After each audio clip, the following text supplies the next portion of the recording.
Napakabuti po ng Panginoon. Amen? Isipin nyo kahit paano nagkaroon ho tayo ng pahinga sa sobrang dami ng tubig ulan na binuhos po sa atin. Alam nyo po, ang dami-dami yung nangyayari sa ating paligid. Ewan ko napapansin nyo po, no? Lumindol sa Peru, no? Nakita nyo ho yun. Napakatindi ho. At kahapon yata lumindol ho sa Indonesia. Napapaligiran ho tayo ng katakot-takot na mga bantaho. At nagpapasalamat tayo sa Panginoon dahil ilan na hong super typhoon ang dumaan ho sa atin. Ngayon may paparating na naman na napakalakas daw, mga 240 kilometers daw yung power ho ng hangin na ito. Dadaan muli sa Pilipinas, pero panalangin ho natin na wag ho itong lumihis at tumama ho sa ating kalupaan. Amen? God has been so good to all of us. Di ba? Ini-spare tayo ng Panginoon sa napakaraming nangyayari sa ating paligid.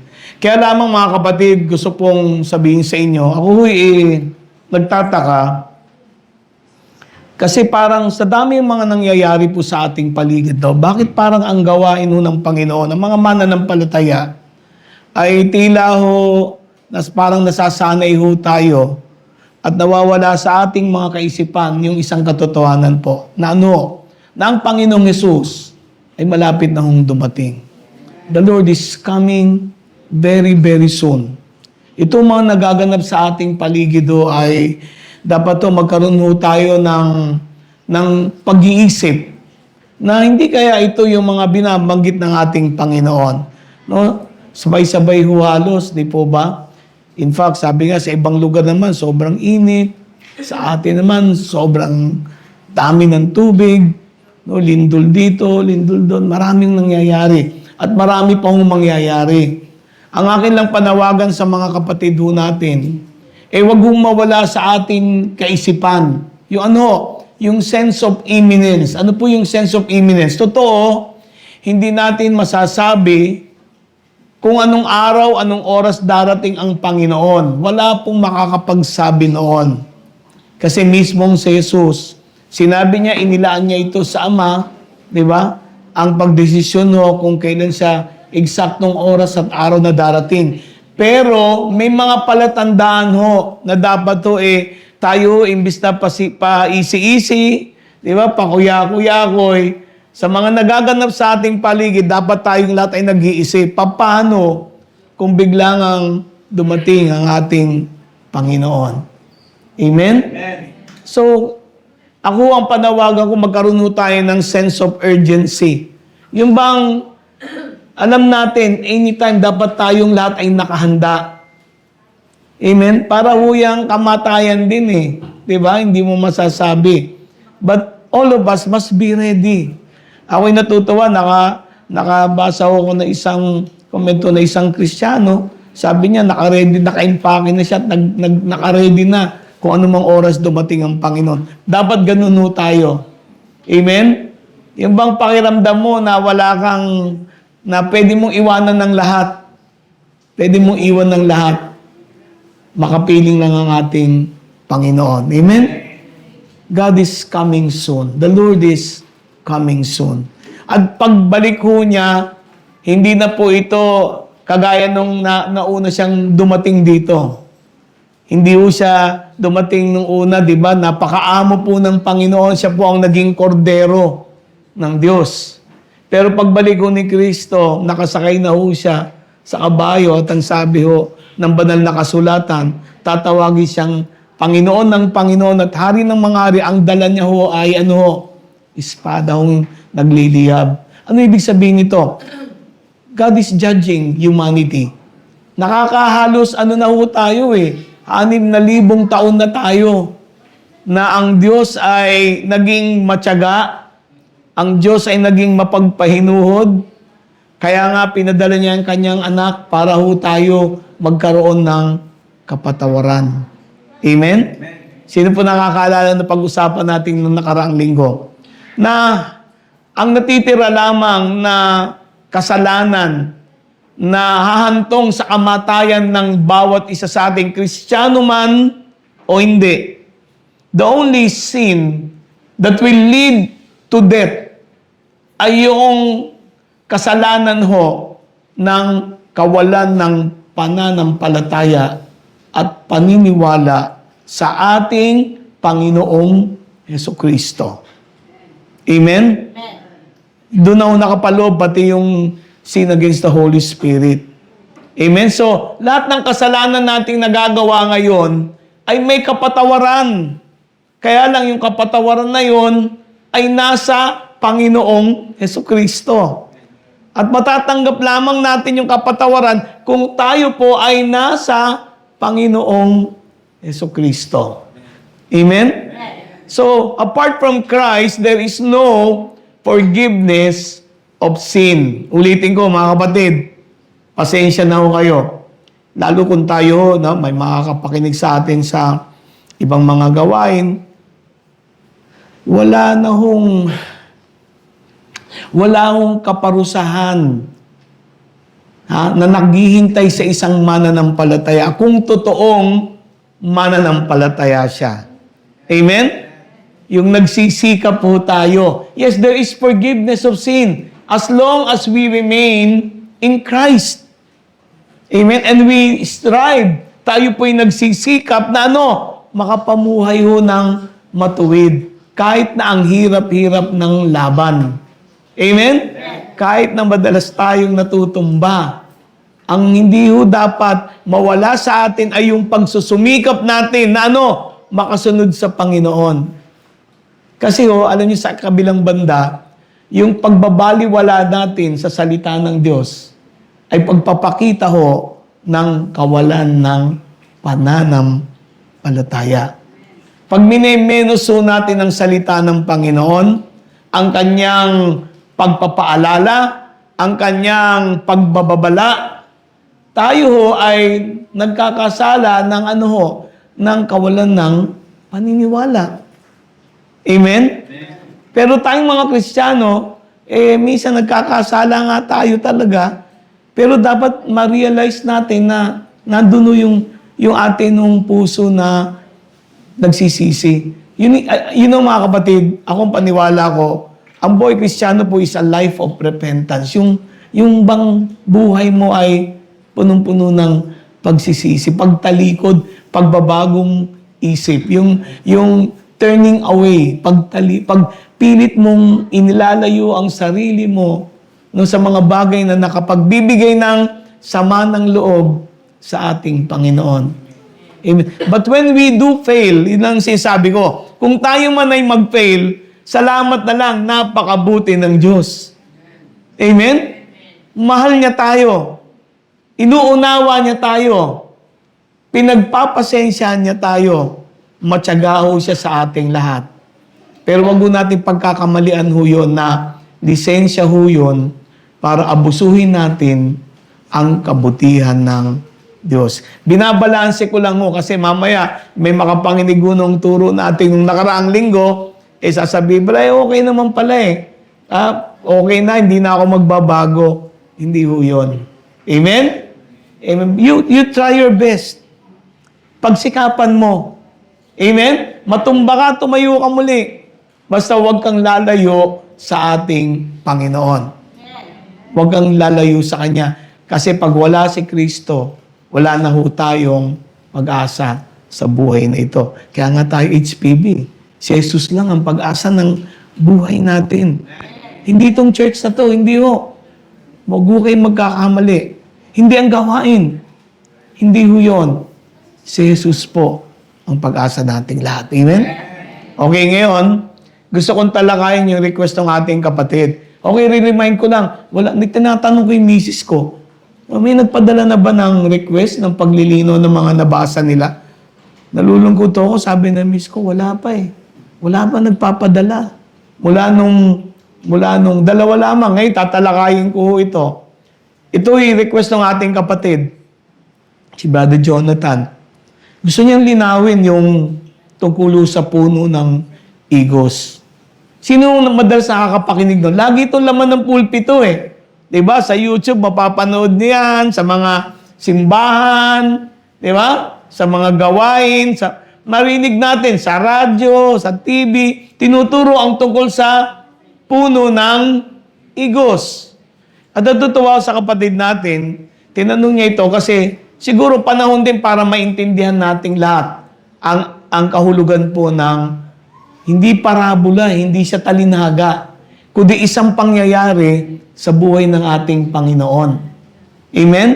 Ito po isang nakakaintrigang katotohanan na dapat nating malaman at maintindihan lahat sa umagang ito. Amen? So ito pong aking dadalhin sa inyo mga kapatid ay halo po sa mabuting balita ayon kay San Marcos.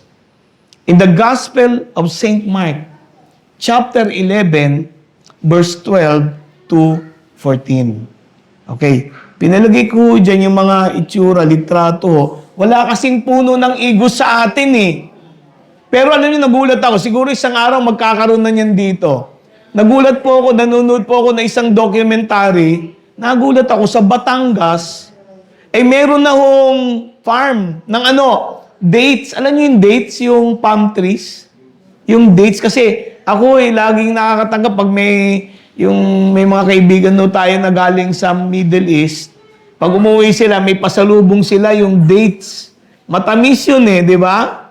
Amen. Hindi yung kastanyas, kundi para yung prunes Pero ang kaiba niya, yung laman niya parang kamote na pinakunat. Di ba?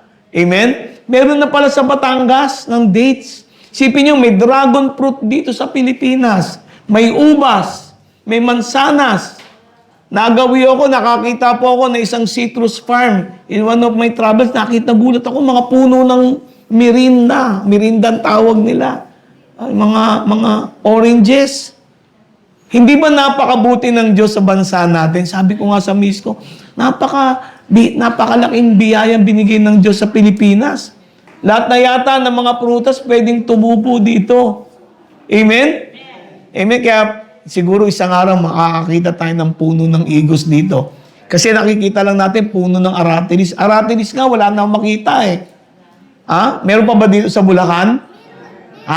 Kasi nung bata pa ako dito sa Bulacan, nagbabakasyon kami, no? Pag naglalaro kami, lalakad ka sa tabi ng mga bukid, di ba? Makakita ka ng puno ng aratilis. Di ba? Yung aratilis, masarap yung kahit maliit, di ba? Parang ganyan po ang igos. It's like, para siyang bayabas, no? Yan, nasa litrato Bakit ba? Bakit puno ng igos kaya ang title, ang tinukoy ng Panginoon? Ano kayang kahulugan nito sa buhay natin?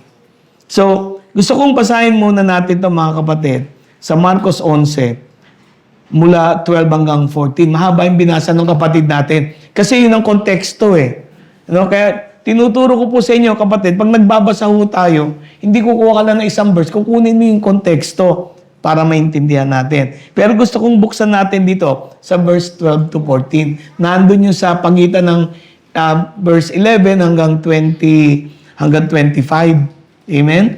So makikita ho natin dito mga kapatid, no? Ito'y kwento ng ating Panginoon. Ito'y naganap, sa totoo lang, nung si Kristo po ay malapit ng ipako sa krus. Ano niyo ba yon? Itong nangyaring ito, halos 1 linggo na lamang si Kristo ipapako sa krus. Amen? So si Kristo po, nung panahon na yon, ay makikita natin, papasok sila sa Betanya. Amen? Pumasok sila sa Betanya, si Kristo po nakaramdam mo ng gutom. Kasi nagkatawan tao siya Amen? Nakaramdam si Jesus ng gutom, natanaw niya sa di kalayuan ang isang puno ng igos na maraming dahon. Amen? Pakinggan niyo ito mabuti kasi may tatanong ako sa inyo mamaya. Maraming dahon. Nung makita ni Kristo maraming dahon, ibig sabihin, may mga iba pang puno ng igos doon. Tama? Amen? Kasi yung lugar ng Betanya, common sa kanila yung puno ng igos. Pero meron si Kristong nilapitan na isang partikular na puno ng igos sa karamihan ng mga puno na nadaanan niya. Bakit niya nilapitan? Marami kasing dahon. Amen? At nung lapitan ni Kristo, tiningnan niya kung may bunga ito, subalit dahil hindi pa panahon ng pamumunga nito, nakita nyo, isang puno doon ng puno ng igos, maraming dahon, nung nilapitan ni Kristo, tinitingnan niya ng bunga. Subalit dahil hindi pa panahon ng pamumunga. Amen? So, hindi pa niya time para mamunga. At nakita ho dito ng Panginoon, ang sabi po dito ng Panginoon, nung wala siyang makitang bunga, sinabi niya sa puno ng igos na yon, mula ngayon, wala nang makakakain pa ng bunga mula sa iyo. Narinig yon ng kanyang mga alagad. Amen? Kung babasahin niyo po ito, parang napaka-unreasonable ni Christ, no? Amen? Lalapitan niya yung puno, at pagkatapos sinabi niya sa puno ng maraming malago ang dahon, hinanap niya kung may bunga. Nung wala siyang makitang bunga, sabi niya, mula ngayon, nakita niyo yun? Nagbigay ng sentensya si Kristo doon sa puno.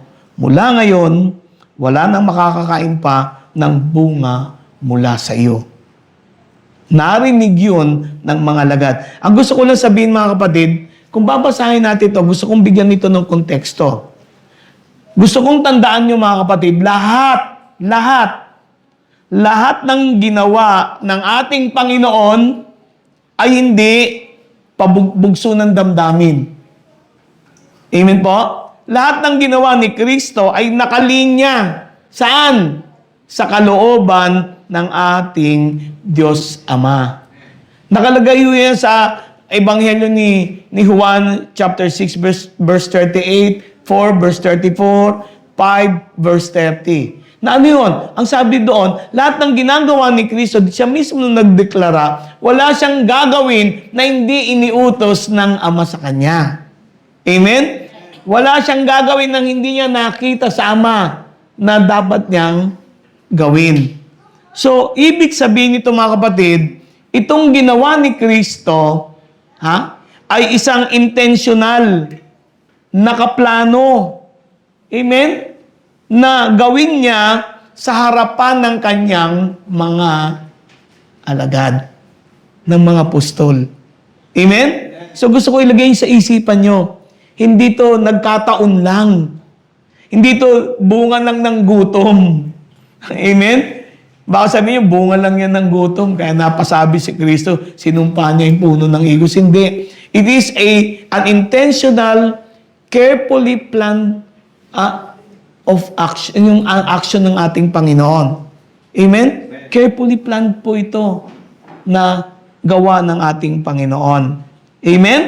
So, makikita niyo yung significance, malapit na siyang umalis. Malapit na siyang ipako sa krus.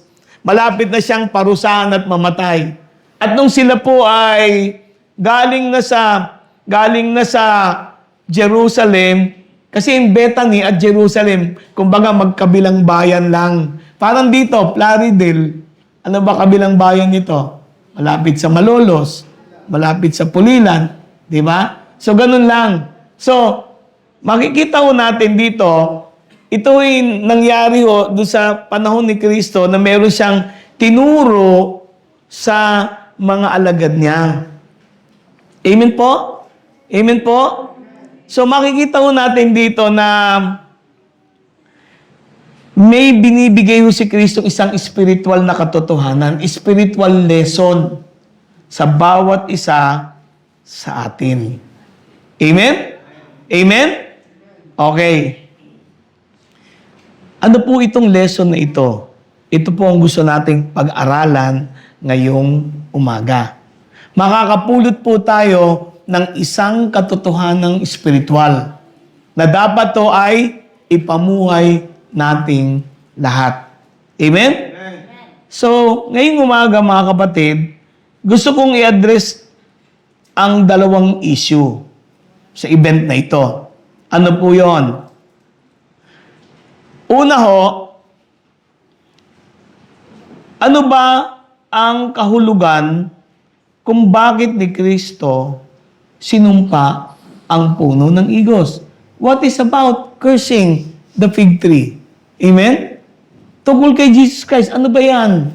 Ang pagsumpa na ito ng puno ng igos. Ano ba ang tinuturo niya sa ating lahat? Alam niyo mga kapatid, intriga po ito. Lahat ng ginawang himala ni Kristo. Ano? Lahat. Binuhay ang patay, nagpagaling ng mga may sakit, binigyan ng paningin ng mga bulag, ang mga bingi nakapakinig. Amen? Yung mga inaalian ng demonyo ay pinalaya. Tama? Yung nagugutom ay pinakain. Amen? Yung walang production, nagkaroon ng production. Di ba sila Pedro nakahuli ng isda? Kahit hindi na oras na makakahuli pa sila. Jesus made outstanding, productive miracles. Pero alam nyo, sa lahat ng himala ni Kristo, ito lang yung himala na ginawa niya na hindi bumuhay, hindi nagpasagana, hindi nagpabago, kundi ano? Ito yung himalang ginawa ni Kristo na sumira. It is the only destructive miracle that Jesus performed. So, sa dami-dami ng ginawa ni Kristong himala, ito lang yung himala na nang wasak, sumira, pumatay ng puno ng igos. Amen? This is not about to bless. Hindi to ginawa ni Kristo. Not to bless the fig tree, but to curse the fig tree. Amen? Not to heal. Not to deliver. Wala. Bakit kaya? Amen? At alam nyo, itong himala na ito, nireserve ni Christ nung siya'y malapit ng ipako sa cross. Amen? Sino gusto malaman bakit ganon? Ngayon nyo lang ba nalaman na sa lahat ng dinami-daming himala ginawa ni Kristo, eto lang himala na sumira. Eto lang himala na pumatay. Eto lang himala na nagwasak. Ito lang yung exception sa lahat ng miracle ng ating Panginoon. Amen? What is this lesson teaching us? Ang unang lesson na gusto kong talakayin sa inyo at maintindihan ninyo, siguro, ginawa ito ng Panginoon para ano? Para ipakilala o patibayin sa mga alagad niya kung sino talaga siya. Amen? Amen po? Kasi dito natin makikita na una pinakita ng Panginoon na hindi siya tao lamang. Amen? Nakakatakot ang takbo ng Kristyanismo ngayon. Talamak na ang pagbatikos, paninira, pagda-downgrade sa kalagayan ng ating Panginoong Hesukristo. Ginagawa na lamang siya na parang katulad natin. Ako'y nababahala doon sa tinatawag na alien deception. Mangyayari po ito. Ito nga tinanong ko nga yung misis ko Sabi ko, ilan kaya ang matitira sa atin kapag nakita ninyo sa harapan ng publiko, naka-via satellite, naka-live streaming, isang alien ang lalabas sa harapan ng mundong ito. Isang alien. Baka sabihin ng mga tao, tingnan nyo, si Kristo, hindi naman Diyos Alien yan. Nung nakaraan, mga panahon, binati ko si Kristo, hindi naman yan anak ng Diyos tao lang yan. Alam nyo, kaya hindi ako nagtataka, maraming nagpapanggap, maraming nanninira, kagaya na lang ni Kibuloy, sabihin niya, siya may-ari ng lahat ng kaluluwa ng tao. Siya yung appointed son of God. Di ba? Na para bang pinantay niya ang sarili niya kay Jesus. Ang epekto nito, wala na tuloy naniniwala. Halos ng mga tao, ang daming nagdududa kung sino si Jesus. Ang tanong ko mga kapatid, tayo bilang mga mananampalataya, dapat ba nating pagdudahan kung sino ang ating Panginoong Jesucristo? Tao lamang ba siya?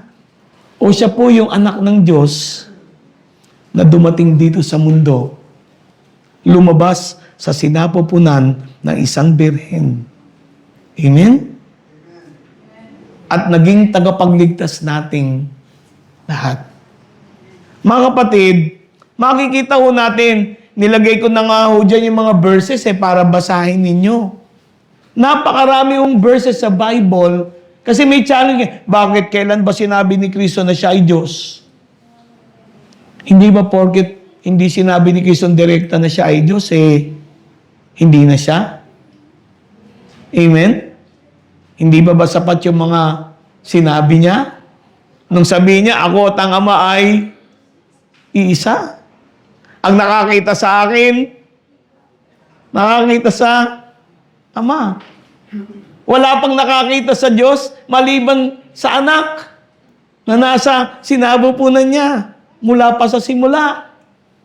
Kaya nga sa John 1:14, malinaw yun Ang berbo ay nagkatawang tao, sabi ni Juan. At nakita natin ang kanyang kaluwalhatian. Kaluwalhatian na tulad na ng isang anak ng Diyos. Amen?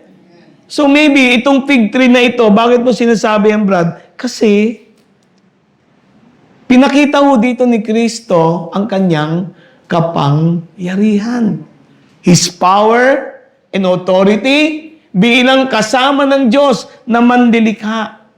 Diba? Sa pasimula ay ang salita.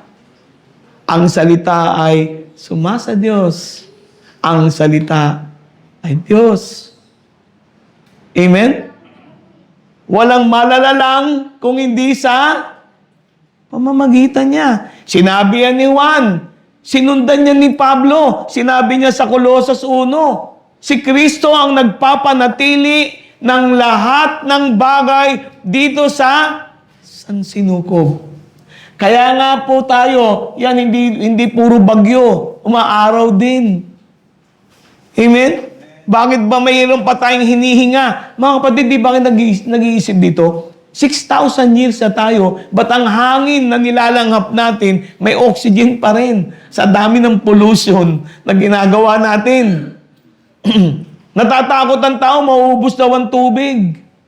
Bakit dito sa Pilipinas? Sobra-sobra tubig. Ayaw na nga ng mga tao. Amen?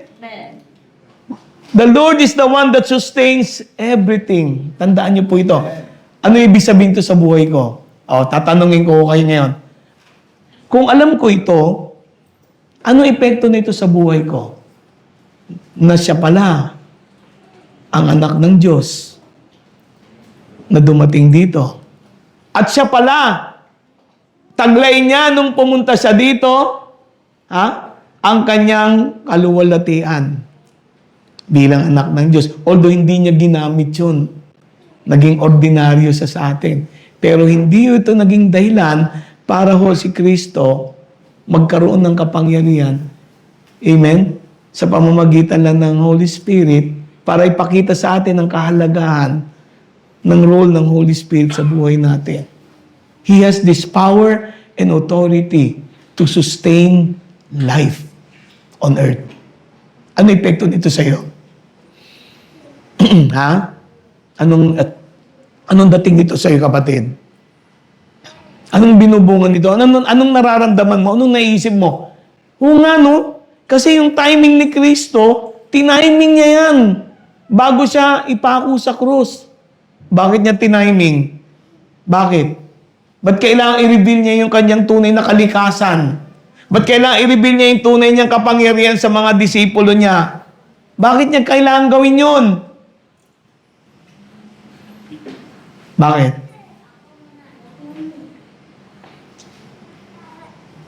tatanungin ko, babaguhin natin. Alam ko masyadong matalinaga sa inyo eh. Kung hindi kaya binuhay ni Cristo, kung hindi kaya sinumpa ni Cristo yung puno ng igos, yung mga alagad kaya nung siya ipako sa krus, mananatili pa sa kanya. Hello? Actually, ito yung last act of miracle ni Christ But it was destructive. Amen? May nakita yung mga alagad nung sumpain niya yung puno ng igos. Ito yung nakita ng mga alagad Tama?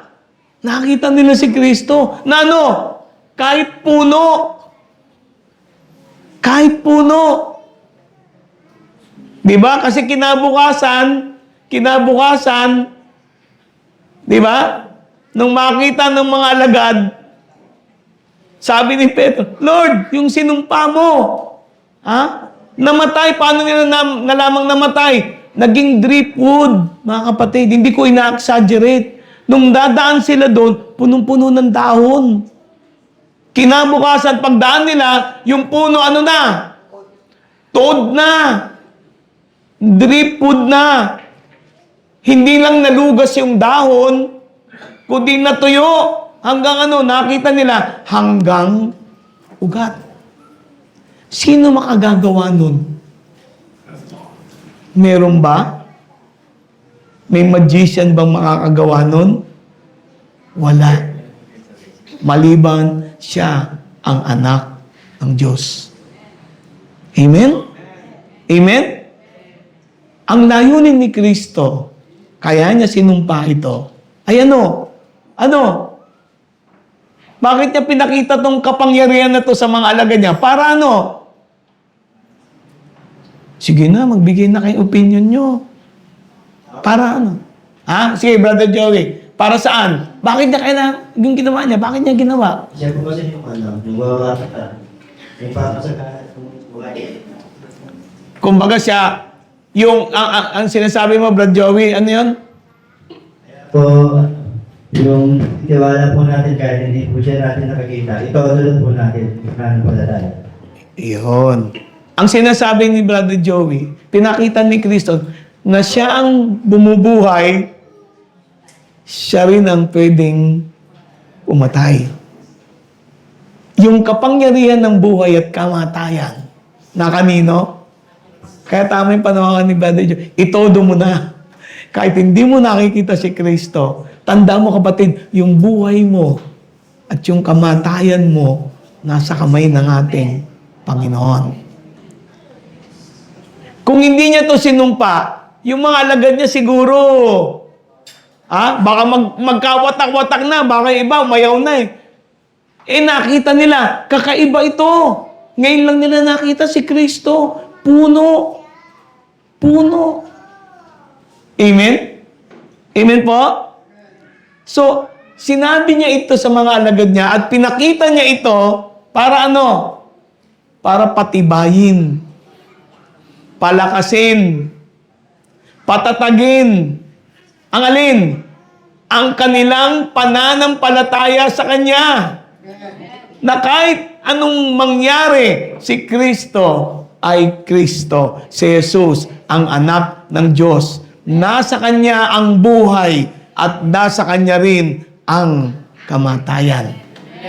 Amen? Kaya tayong mga Kristiyano hindi na natatakot. Bakit? Kasi alam natin, siya ang nagsusustain ng buhay. Kahit sabihin ng doktor sa'yo, mamamatay ka na bukas, pag sinabi ng Panginoon na mabubuhay ka pa rin. Kahit sabihin nila, alisin na nila sa'yo lahat ng resources. Hindi ka na mabubuhay, brad. Wala ka ng kakayahan. Kahit sabihin nila sa'yo, kay Kristo, nasa Kanya ang lahat. Kung kaya niyang patayin ng puno ng igos, kaya nga niya yung papagbungahin kung gusto niya. Amen? Amen? Pwede ba kausapin mo yung katabi mo? Sabihin mo sa kanya, kaya kapatid, magtiwala ka na kay Lord. Yun yung sinabi ni Brother Joey. Kaya kapatid, itodo mo na. kung maniniwala ka kay Kristo, buong buo. Kahit anong mangyari. Amen? Yun ang hinahanap niya sa ating lahat. Kahit anong mangyari. Lord, alam ko, kilala kita. Ikaw ang Diyos na buhay, na anak ng Diyos. You are with the Father. Amen? Ikaw ang berbo. Ikaw ang logos. Amen? Amen? Teka, bakit fig tree? Bakit ba fig tree? O, sino may hula dyan? Bakit puno ng igos ginamit niya? Pwede naman puno ng dates. O puno ng mansanas. Puno ng ubas. May ubas sa Israel. Bakit igos? Bakit kaya? O, sino mayroong ideya? Bakit? Ha? Ha? Walang may ideya? Bakit puno ng igos? Ano yung bakit o? Hindi lang dahil maraming puno ng igos doon. Totoo naman. Geographically, doon sa lugar na yon, napakarami talaga ng puno ng igos. Pero, yung puno ng igos po ay sumisimbolo sa lahi ng mga tao niya. It talks about God's people. It talks about Israel. Ayan. Ang fig tree po, ang puno ng igos ay representasyon ng Israel. Sa lumang tipan, makikita ho natin dito, nung sinabi ni Hosea in chapter 9 verse 10, sabi niya, "When I found Israel, it was like finding grapes in the wilderness." Sabi niya, "I viewed your ancestors like an early fig on a fig tree in its first season." Ang tingin ng Panginoon sa, alam niyo bakit hindi ubas? O yan, tanongin niya, ba't hindi ubas? May ubas eh. Pero bakit igos? Sino may ideya? Alam niyo, nilalaro ko lang yung isipan niyo, pag-isip. Bakit? May ibang puno eh. Siguro may mansanas doon. Di ba? Siguro, may ubas doon. Sinabi niya eh. I found it. It was like finding grapes in the wilderness. May mga ubas. Pero bakit niya inahalimbawa sa igos? Bakit? Brother Joey, yung igos, walang pakinabang. Para bang yung igos ordinaryo masyado? Kasi tatanungin ko kayo, kung ikaw nagugutom, may nakita kang puno ng ubas. Ha? Sabihin mo lang parang may bunga at meron naman puno ng igos. Anong kukunin mo? Anong kakainin mo? Ha? Di ba? Para yan dito May puno ng bayabas. Katabi ng puno ng aratilis. Ano kakainin mo? Bayabas. Bakit? Kasi yung puno ng aratilis, yung bunga niya, pagkain lang ng ibon Di ba? Yung nakatiran nun Amen? Walang masyadong halaga. Walang masyadong value. Ano epekto nito sa'yo? Anong mensahe nito sa'yo? Yung Israel, tinuring niya na puno ng igos Ano epekto nito sa'yo? Tahimik na naman. Dito, may idea ba kayo dito? Ha? Ba't ayaw niyo magtinginan sa akin? Si Mau lang nakatingin Lahat nakayuko Ha? Ano epekto nito sa'yo? Andun na nga yung clue Bakit? Sabi ng Panginoon, nung makita niya ang Israel, para daw nakatagpo siya ng mga ubas dun sa wilderness, pero sabi niya, tiningnan niya ang mga ninuno ni Israel na katulad ng isang igos. Ha? Tama na nga di ba? Wala tayong halaga sa mundo. Pero kay Lord, mahalaga ka. Pinili niya yung mga walang kwenta para ipahiya yung magagaling. Pinili niya yung mahina para ipahiya yung malakas. Paano napahiya yung malakas ng mahina? Kasi yung mahina, nakakapit sa malakas, mas malakas ang Diyos kaysa doon sa malakas. Alam niyo yung epekto nito sa akin? Wala kasi nagsasalita eh. Ang epekto nito sa akin, lalo kong napapamahal ang Panginoon. Lord, walang pumapansin sa akin. Pero ikaw, pinansin mo ako. Wala akong kwenta. Anong mahihita ni Lord sa buhay ko? Wala. Pero, pinagtuunan pa rin niya ako ng kanyang pagmamahal. Marami sa atin hindi magagaling, di ba? Marami sa atin hindi mga matatalino, makapangyarihan. Marami sa atin ganun. Pero sa kabila noon, pinili pa rin tayo ni Lord. Kaya nga ginawa ni Kristo yung talinaga sa puno ng igos. Ayan yung talinaga sa puno ng igos. Ang sabi dito in Luke 13, ang sabi niya, he told this parable, a man had a fig tree. Meron daw isang tao may alaga na fig tree. Sabi niya. At yung taong ito, na nag-aalaga ng puno ng igos, hindi namumunga. Kaya sabi nung may-ari ng lupa, doon sa nag-aalaga, tingnan nyo, 3 taon na ito, hindi pa namumunga. Siguro kailangan putulin na ito. Ano sabi ng nag-aalaga? Sabi ng nag-aalaga, Sir, pagbigyan nyo pa ako na 1 taon. Kapag itong taong ito, hindi ko napamunga, pwede mo nang putulin. Pero pag napabunga ko ito, mabuti lang. Amen? Amen? So, ano pinapakita dito? Sa parable ni Christ, di ba? Pwede nang putulin, walang bunga. Pero sabi nung nag-aalaga, huwag muna, bigyan mo pa ako ng 1 taon. Amen? Amen? Ngayon, may tanong ako sa iyo. Ito, tanong ko. Dapat sagutin nyo to, Huwag mo muna ipopost, huwag mo muna ipalabas, Pangalawang lesson. Alam na natin, si Kristo, pinakita niya kung sino siya. Pinakita niya yung kapangyarihan niya. Na ang buhay at kamatayan, nasa Kanya. Amen? Amen? Ngayon, di ba sinumpa ni Kristo yung puno ng igos? Bakit siya sinumpa? Di ba sabi, kasi tinignan niya yung dahon-dahon. Ba't walang bunga? Walang nakuha si Lord na bunga. Amen? Amen? Tatanungin ko kayo. Bakit sinumpa ng Panginoon yung puno ng igos? Kasi may nakatali ito sa pangalawang lesson. Actually, gusto kong makita nyo ito Pero, ngayon ko natatanungin.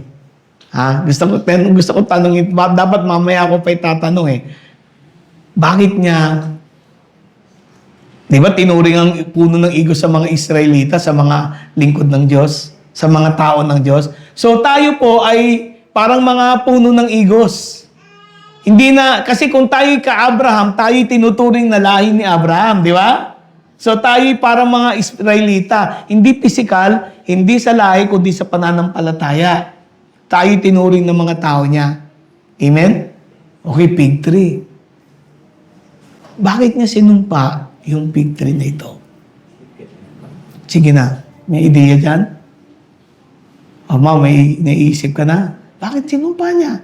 Bakit niya sinumpa yung puno ng igos?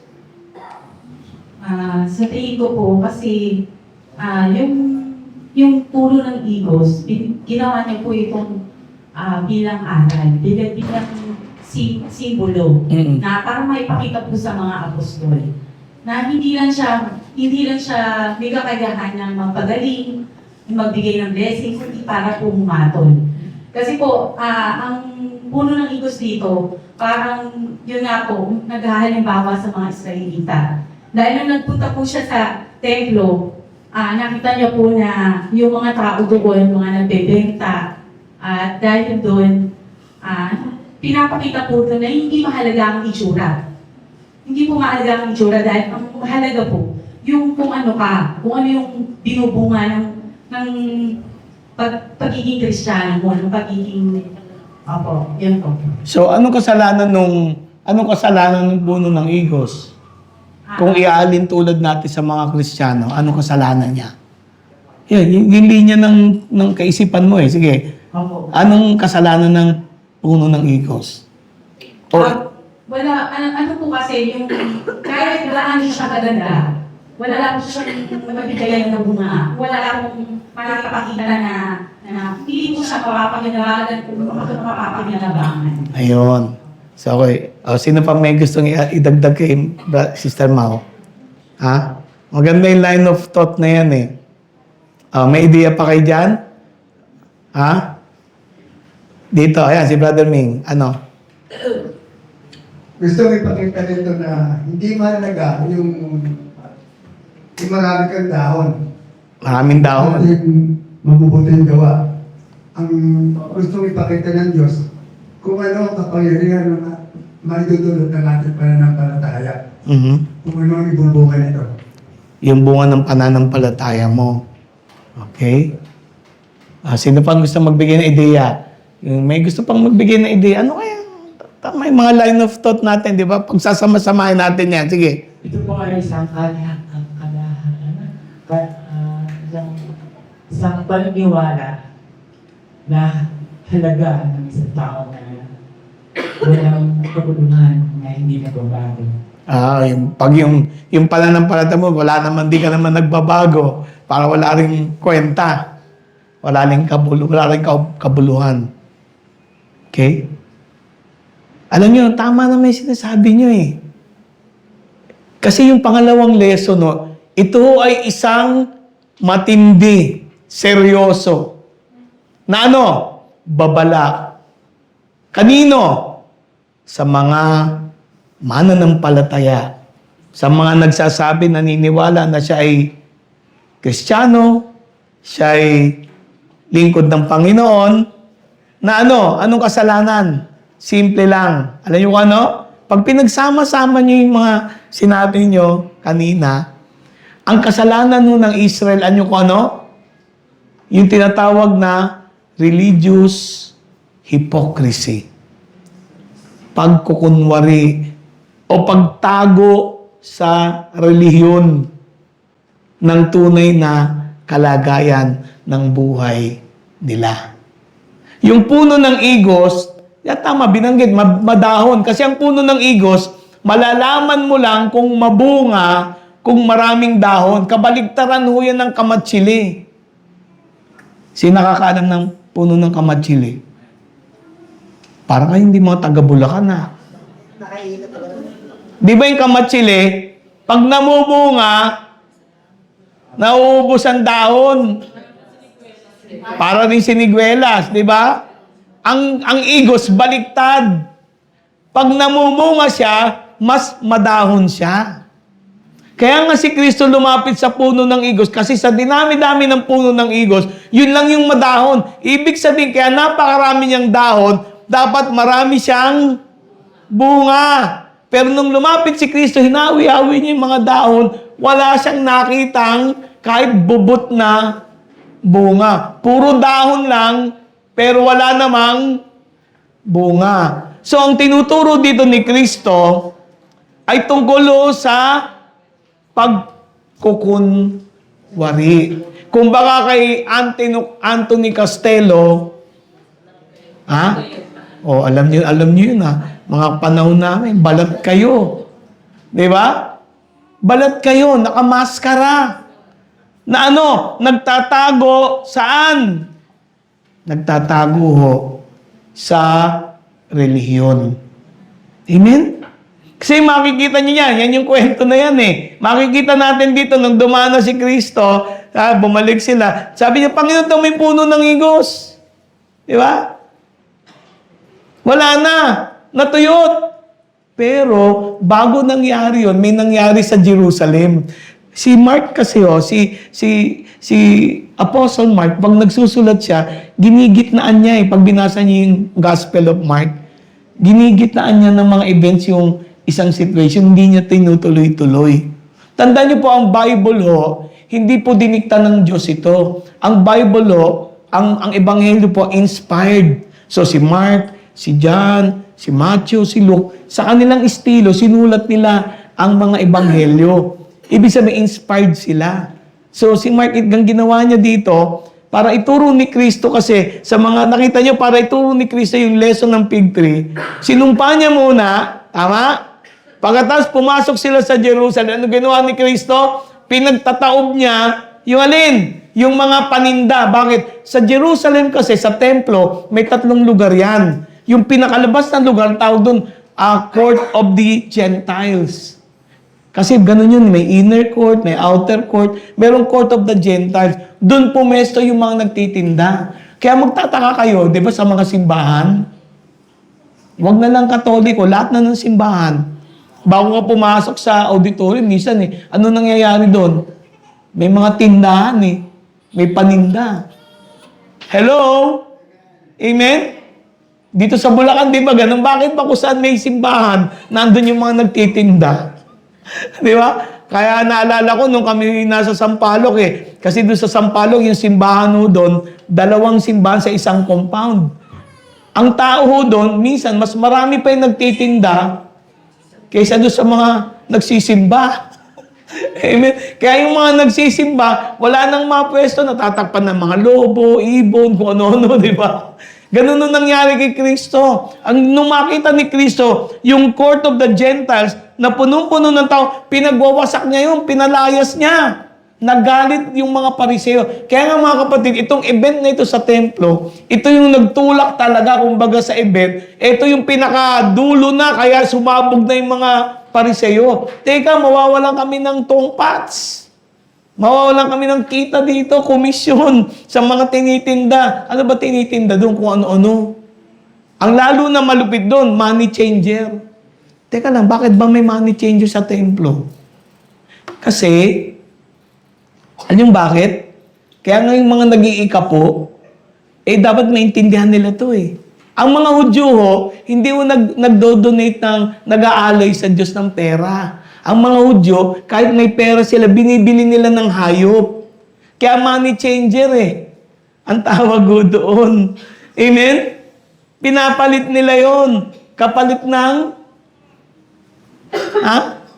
ng mga hayop. Yung iba naman ang gimmick doon, yung pera kasi ng mga, ewan ko kasi meron nang narinig dyan, yung pera doon ng mga Romano, ayaw ng mga Sanhedrin, kaya lang palitan mo yung pera nila. Parang token.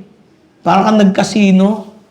Yung token na hindi tatanggapin yung pera natin, palitan mo ng token. Parang ganun. Kaya nagiging money changer sila. So naging negosyo ito. Pinakita ni Kristo na yung pagsamba sa Diyos, napalitan na ng komersyalismo.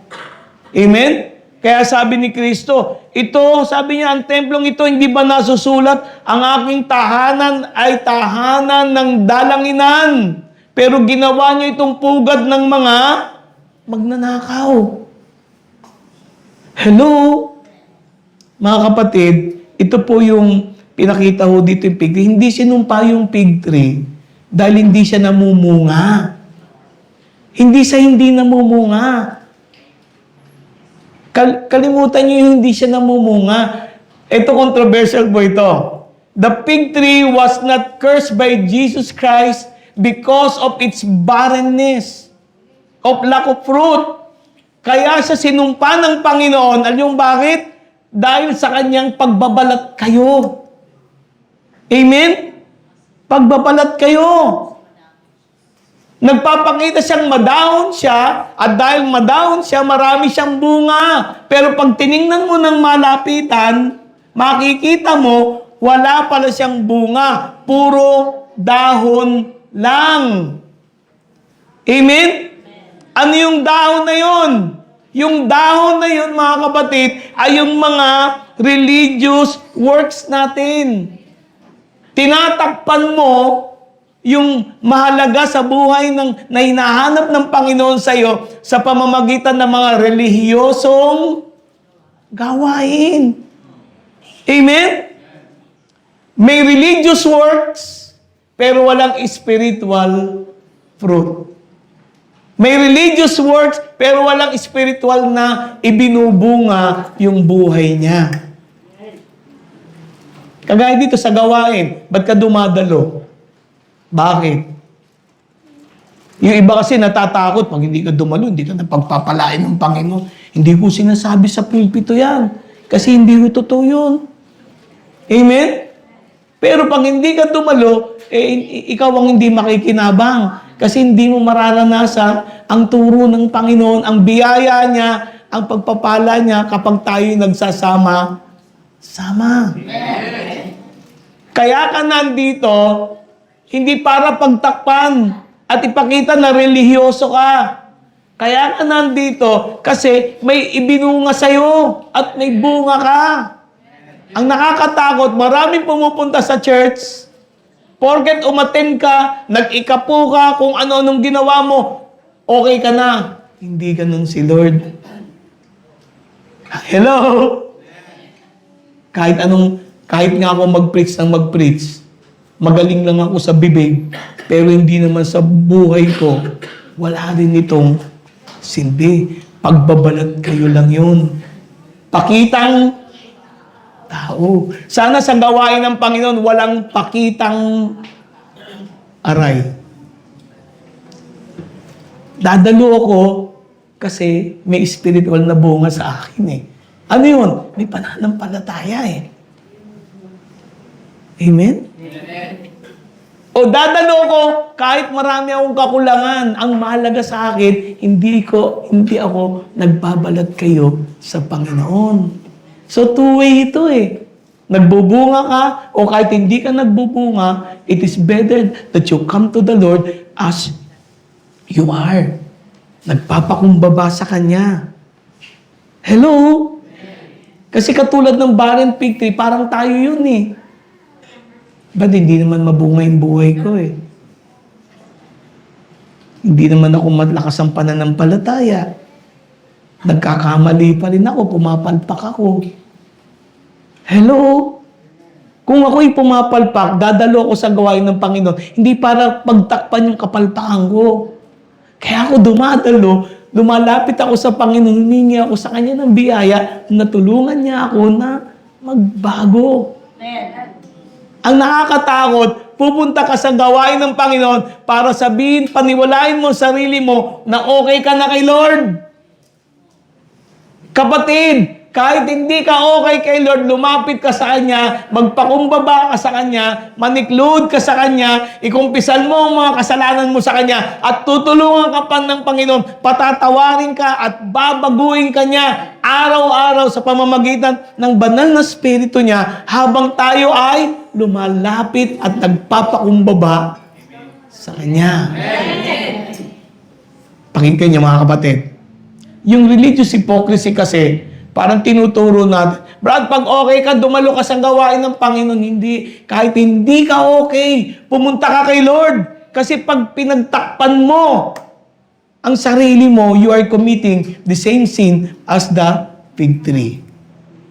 Nagkakaintindihan po ba tayo? Ha? Amen? Amen?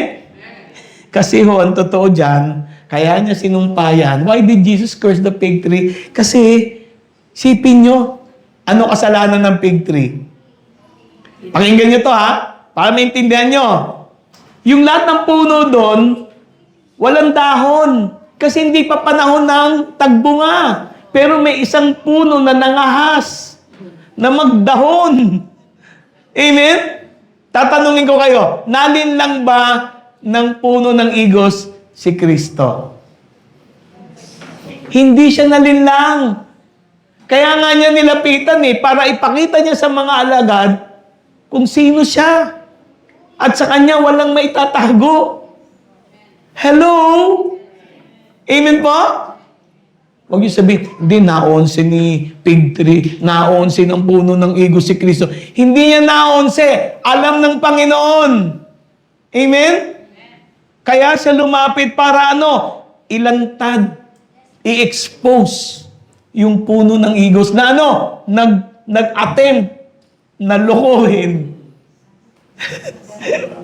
Linlangin ang mga tao. Siguro ang dami nang nabiktima ng fig tree na yun. Tama? Siguro hindi lang si Kristo lumapit doon. Tama? Naghahanap ng bunga. Baka marami na eh. Amen? Mga kapatid, alam naman ng Panginoon eh, hindi pa panahon ng tagbunga. Amen? Amen po? Hindi pa panahon. Kaya lang may anomalya. Yung puno ng igos, meron siyang balat. Kayo, nagkunwari siya. Amen? Alam ni Lord yan. So, nung tinutukoy ni Lord, pakinggan nyo. Pakinggan nyo, mga kapatid. Sino po magsasabi? Brad, hindi pa ako ganun kalalim kay Lord eh. Sino magsasabi nun? Ha? Meron ba dito magsasabi? Sumasablay pa rin ako. Umiinit ulo ko. Nagsasalita ako ng masama. Bumibigay ako. Minsan nagtatampo ako. Nagtatanim ako ng galit. Ha? Minsan may pride ako. Mga ganun. Sino magsasabi niyan? Lahat tayo, di ba? Ano po ang sinasabi ng Panginoon? Ang hinahanap lang niya yung ano? Sinseridad. Totoo po tayo. Lalo na, kasi dinugtungan niya ni Kristo eh. Saan siya pumunta? Sa templo. Anong gusto niya? Yung templo, lugar ng dalanginan. Kaya lang, paano makakapadalangin kung may corruption doon? Kaya sabi ni Kristo, itabo yan, alisin yan. Pinagtataob niya. Para ano? Magising ang mga tao na hindi kailangan ni Lord yung mga alay ninyo. Dahil karamihan ng tao pumupunta sa templo para ano? Manalangin. Humingi ng tulong sa Diyos. Sino dito na may kailangan kay Lord? Ha? Mga kapatid, sabi ni Kristo, pag nanalangin kayo, kaya panalangin ang turing niya dito. Lahat ng Kristiyano nagpe-pray eh. Tama? Tama? Alam niyo, unang red flag ng pagkukunwari? Sa prayer. Sa totoo lang, sa prayer. Bakit? Bakit? Kasi natuto ng mga tao, pag nanalangin, memoryado na. Ha? Kung anong sasabihin niya ngayong araw na to, bukas, ganun ulit, makapadalangin lang. Sino nakakagawa niyan? Siguro, mas tanggapan ni Lord, nag-pray ka kahapon. Ngayon nag-pray ka, Lord, alam mo naman ipagpe-pray ko ngayon. Gusto ko lang sabihin sa Lord, nag-aantay pa rin ako at nagtitiwala ako. Palagay mo, napakinggan ka ni Lord, di ba? Ang hinahanap lang ni Lord, lumapit ka sa Kanya ng may pananampalataya. Amen? In-expose lang naman ni Lord eh. Yung alin? Yung pride. Yung pagkukunwari. Lalo na sa issue ng prayer. Sino dito yung ayaw na mag-pray kasi may kasalanan ako kay Lord eh. Yun nga ang panahon para lumapit ka sa Kanya eh. Sabihin mo sa Kanya, Lord, patawarin mo po ako. May kasalanan ako sa iyo, pero Lord, nangangailangan ako ng tulong mo. Tama? Eh kung lumapit ako, Lord, ako'y nananalangin. Sige, hindi mo nga naikumpisal yung kasalanan mo eh. Yabang mo pa eh. Amen? Amen po? May naintindihan kayo mga kapatid? Yung puno ng iguso, ang kasalanan niya, hindi siya namumunga, okay lang yun. Ang kasalanan niya, nagkukunwari siya. Hello? Amen? Eh ano in-expect ni Lord sa atin? Ano in-expect ni Lord? Ha? Ano in-expect ni Lord? Simple lang. Maging totoo ka sa Kanya. Magpakumbaba ka. humingi ka ng tulong sa Kanya, humingi ka ng biyaya. At sasabihin ko sa iyo, ang Diyos ay tapat at banal na ikaw ay patawarin at hugasan sa lahat ng iyong kalikuan. Kaya nga wala nang kasalanang nakamamatay sa mananampalataya. Alam niyo ba yon? Kasi may kapatawaran lagi ang Panginoon. Sino po dito medyo natatakot na lumapit kay Lord? May atraso kasi siya kay Lord. Lumapit ka sa Kanya ng may pagpapakumbaba. Tatanggapin ka ng Panginoon. Amen? Amen? So in closing mga kapatid, ano yung expect ni Lord? Ito yan, no? Kung ipaghambing ko yung Lucas 13, yung talinhaga ni Kristo sa puno ng igos, di ba? Yung nagtanim, pagkatapos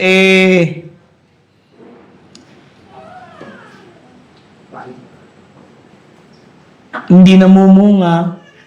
Sabi ng may-ari, putulin na yan. Sabi na nag-aalaga, wag muna. Bigyan mo pa ako ng isang taon. Pag pinaghambing mo yan, talinagan ni Kristo. Sa sinabi ni Kristo sa Juan 15, ano sabi ni Kristo? Ako ang tunay na puno. Ako ang tunay na puno. Amen? I am the true vine. And my Father is the vine dresser. Kasi dito sa Luke 13, maraming nagkakamali dito. Sino ba dyan ang may-ari ng vineyard, ng patanim? Sabi nila, hindi, ang Diyos amang may-ari at ang vine dresser si Kristo. Hindi ho, baliktad ho. Sa John 15, ang sabi ni Kristo, I am the true vine and you are the branches. And sino ang vine dresser? Sino nag-aalaga? Ang Ama ang nag-aalaga. Amen? Anong alaga ginagawa ng Ama? Lahat daw ng mga sanga na hindi namumunga ay kanyang pinuputol. Kasi akala naman natin, wawasakin tayo agad ni Lord eh. Yung putol, pag ikaw ay nasa gardening, di ba? Para maging mabunga, inaalis yung mga... Kung tayo po yung sanga na ito yung puno. Kasi imagine yung iba eh. Ito ang puno. Tayo mga sanga. Di ba? At yung mga sanga, minsan may mga sanga-sangang siip. Para makapangunga tong sangang ito, anong ginagawa? Pinuputol yung mga ibang sanga. Bakit pinuputol?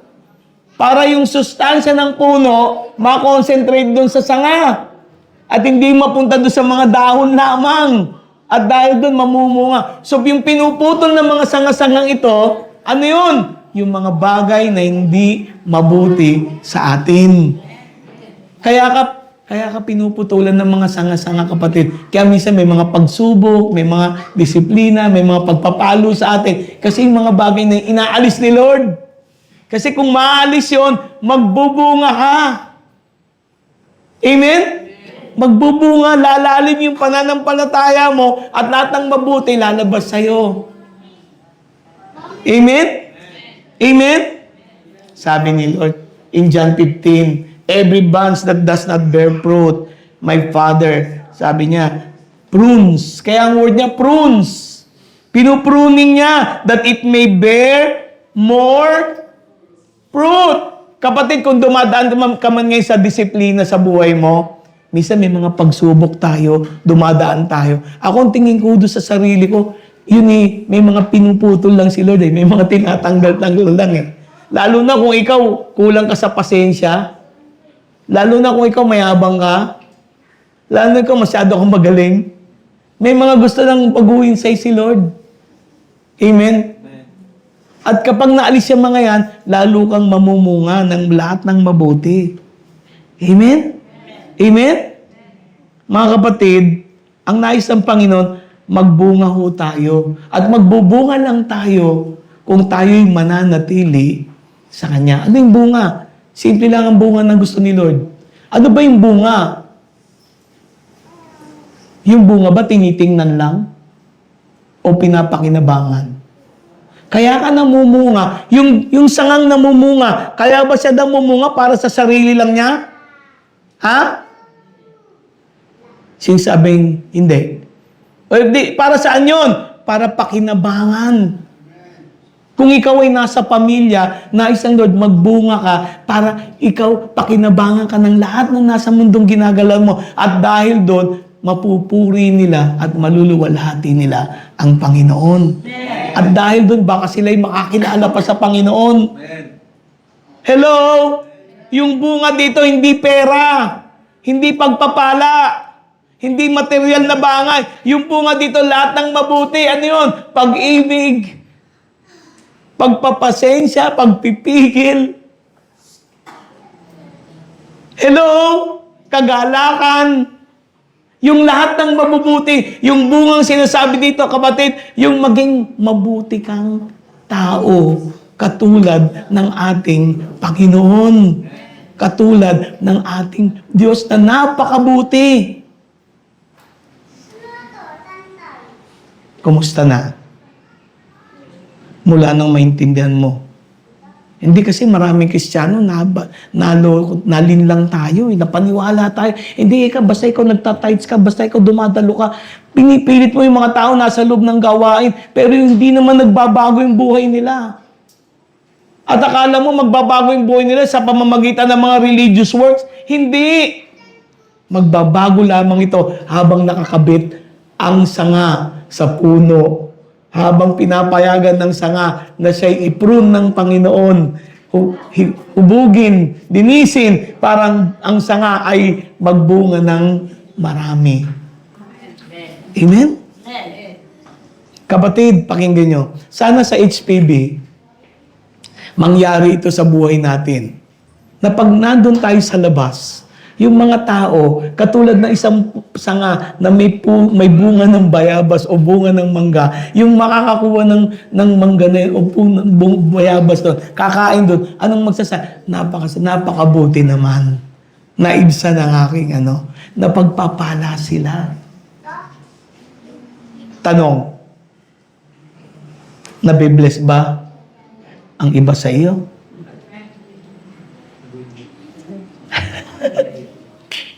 Kapatid, hindi na balang di ko kabisado ang Bible. Basta maging pagpapala lang ako. Kahit isang verse lang ang alam ko. Kung ako'y mabuting mananampalataya, mabuting tao, palagay mo yung taong yun, hindi magpapasalamat sa Diyos dahil sa iyo. Parang tumahimik kayo doon. Sabi, hindi, yung bunga ng Kristiyano, dapat magdala kay maraming tao. Maganda yun. Pero paano ka magdadala maraming tao? Yung mismong kasambahay mo, hindi naniniwala sa'yo. Ba't hindi naniniwala? Iba yung sinasabi mo sa ginagawa mo. Iba yung panlinggo mo kaysa pang Lunes hanggang Sabado. Ba't tayo nang tumingin sa akin? Yun ba ay nang tumingin sa akin? Nako nyo, paglabas ko, doon ako titingnan kung ano ko. Paano ko tratuhin ang kapwa ko? Pakinggan nyo ito ha. Paano ko tratuhin ang kapwa ko? Yun ang bungang hinahanap ng Panginoon. Kasi kung magiging mabuti ka, magpupuri sila sa Diyos dahil sa iyo. Huwag nyo sabihin, mayaman lang makakagawa niyan. Hindi mo kailangan maging mayaman. Maging mabuti ka lang. Tama? Tratuhin mo lang na maayos. Dahil naniniwala ka kay Lord, okay na yon. Ha? Marami pa tayong pag-aaralan tungkol dyan. Yung anong trato natin, anong gagawin natin. May natutunan ko kayo ngayong maga. Sana wag ho tayo maging katulad ng puno ng igos. Hindi na baling wala akong dahon. Amen. Basta dahil hindi pa naman panahon ng tagbunga, matyaga ang Panginoon. Mag-aantay siya na isang araw magbubunga ka. Kung papayagan mo lang ang Ama na ikaw ay linisin, magbubunga ka. Amen? Amen? Kaya tayo mga kapatid, be a blessing. Alisin natin religious hypocrisy. Kasi ako ang turing ko sa inyo, ganun din. Hindi porket nandito tayo spiritual. Hindi ho. Tayo pong lahat ay pinatawad ng Panginoon. Nilinis niya upang isang araw maging karapat dapat tayong makasama niya sa kanyang kaharian, sa kanyang muling pagbabalik. Hindi man ako perfect ngayon, at least hindi ako katulad ng puno ng igos na nagkukunwari. Ako'y handang magbago, handang magpakumbaba, handang sumunod sa Panginoon. Amen? Amen? At isang araw, kapatid, sasabihin ko sa iyo, magbubunga ka rin. Huwag kang mawalan ng loob. Huwag ka lang hihiwalay sa Panginoon. Sabi kasi ni Kristo, kung kayo hiwalay sa akin, wala kayong magagawa. Gusto kong palalimin niya. Kung kayo hiwalay sa akin, wala kayong kahihinatnan. Yun ang totoo. Wala kayong kahihinatnan kung wala kayo kay Kristo. Amen? Amen. Pero dahil na kay Kristo kayo, kahit hindi pa ako nagbubunga, alam ko may kahihinatnan nito. Amen? Amen? Amen.